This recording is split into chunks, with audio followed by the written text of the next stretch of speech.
What is going on, everybody? I am here with the Hubsan Zino Pro, the Mini, and I'm back at the same spot. If you guys saw my previous video with the Air 2S as well as the Evo, I want to take the same route up this hill because this little guy right here, which is under 250 grams, also has active track or the follow me function. And of course, this is what a lot of people would want to move up to or move from if they got something like the Mini 2.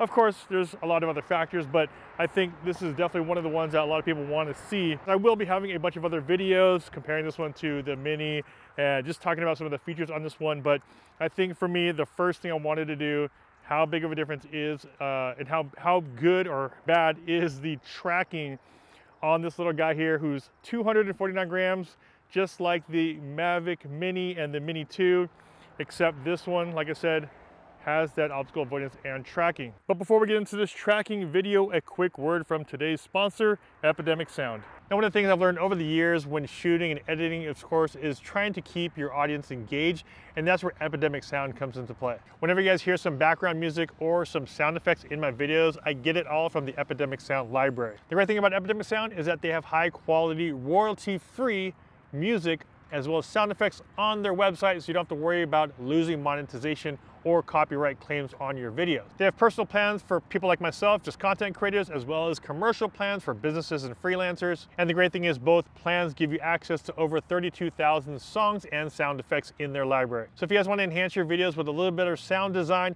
make sure you guys use that link down below for a no commitment 30-day free trial of Epidemic Sound. And now back to the video. And a couple things to note before you fly is it's a lot different than the Mini. You do not have feed. You don't have a video feed while it's on. You have to actually put the aircraft up in the air before the video feed kicks in. I don't like that, because a lot of times too, before you go out, you want to make sure that your video feed is good. You want to make sure that you're dialed in. For me, especially, I don't have any filters for this thing, but a lot of times when I go out with filters, I normally like to dial it in while I'm on the ground. I don't want to take it up in the air to then dial it up in the air, because I want to be able to choose the right filter. But I would at least like the option to keep it on at my discretion. If knowing that the battery will drain faster, fine, but at least give me the option to keep it on, because like I said, I want to be able to dial in things while I'm on the ground. I don't always want to have to take this up in the air and find out that maybe my ND is wrong or my settings aren't the way I want it to be, or even just a lot of other factors. So give me the option, have video on even while I'm not in the air. And then also obstacle avoidance is always off. So whenever you land it and put it back up, obstacle avoidance automatically turns off every single time. You have to activate it or turn it on. Let's take this thing up the hill, and hopefully it'll track me all the way up this hill.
that wasn't that good. All right, so let's go and kind of go through it. Just the drone doesn't track you moving up. So if I looked at the height on my drone, and the height, even though I was going up the hill, the height stayed the same, which means once my drone got to the same height as it was right before I took off, then it would basically just be like leveled with me. It would, as you saw, it almost ran into me a couple times. Every single time I would pass through darker shadows, it would stop. You'll see the box, the tracking stop right there and almost lock onto the shadow. And I thought that was just on those turns, but then even up here, when I was going on flat ground, it would lose me on the shadows. So I'd have to keep resetting. Let me take this over to flat ground now and see how well it does just in a nice open area. All right, so I'm here at a flat parking lot because I actually contacted Hubsan.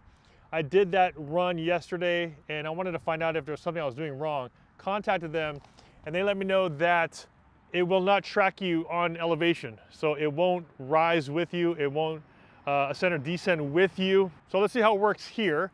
I'm at a flat parking lot. I got some trees, I got some lampposts, and let's just see how the tracking does in a scenario like this. So to take off, like I mentioned before, you don't go in like the DJI ones, you actually press down and out. So down and out, and let's go. Let's give it a try. Okay, so let's go into my modes. There's a little switch there to go into the modes. I'm gonna click on follow mode. Come on, come on. There you go, you got me. You see it. Hit go. Okay, start active track, here we go. All right, it lost me. I am not in, come on, come on, come on. Let's go, do I have to go in like bright light or something? It's not picking me up at all. Okay, here, this should get me. There you go, go.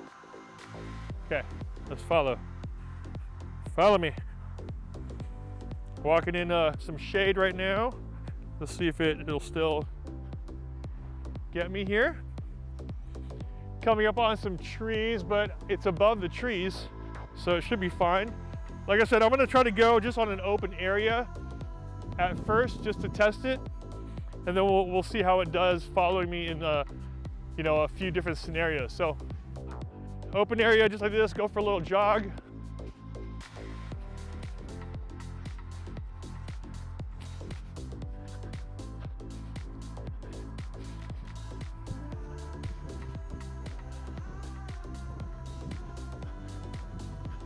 So far, so good, I think.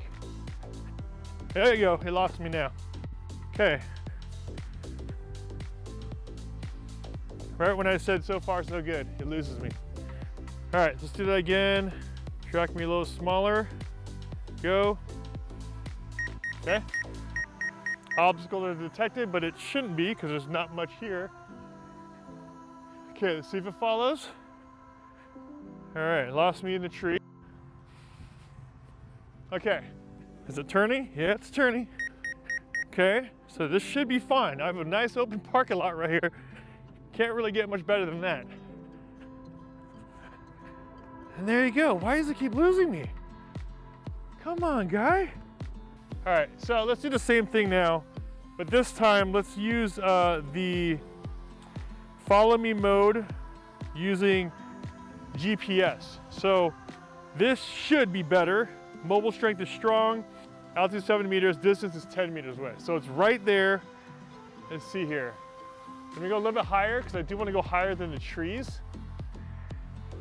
Okay, and the light, let's execute. Okay, so with the GPS, it says signal weak. Let's hide this. And let's move this up. Oh, it's moving. All right, here we go. It's doing something. Let me move my camera up. Okay, so it's following me. I had to go a little bit further away. But it's giving me some distance, which is interesting. But it is gonna follow the remote control. It does seem a little far. I wonder if I can move it up a little closer. So here it is.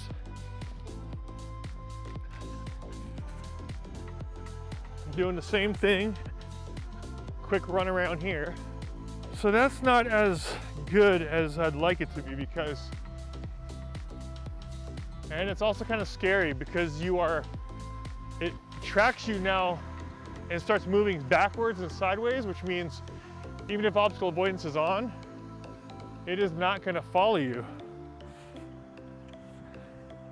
Yes, it'll get through the trees, but there's a big lag, right? Because it has to go off of GPS, and you moving 20, 30 feet away, it's gonna take some time for that to register. So GPS can work, but you gotta be very careful with where you're going because it'll keep going backwards or sideways, and it does not automatically turn towards you like ActiveTrack would.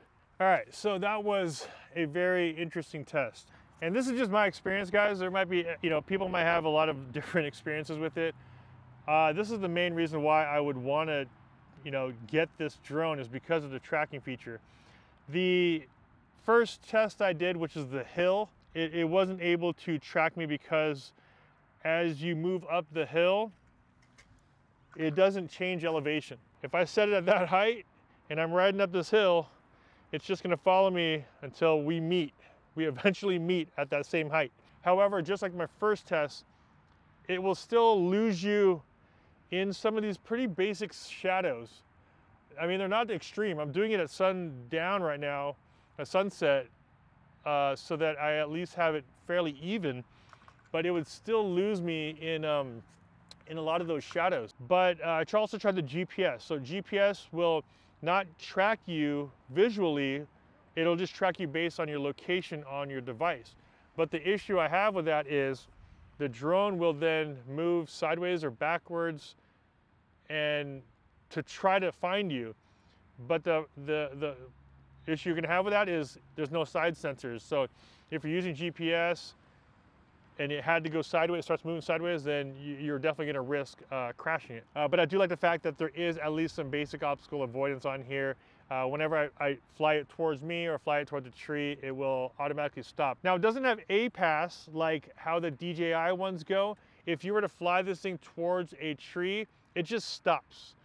It doesn't try to maneuver around it, it doesn't go around. So with APAS, and like I said, even though APAS is on the higher end drones from DJI, it doesn't have that. So if you pressed forward and try to fly towards a tree with the DJI drones with APAS, it'll find a way around it.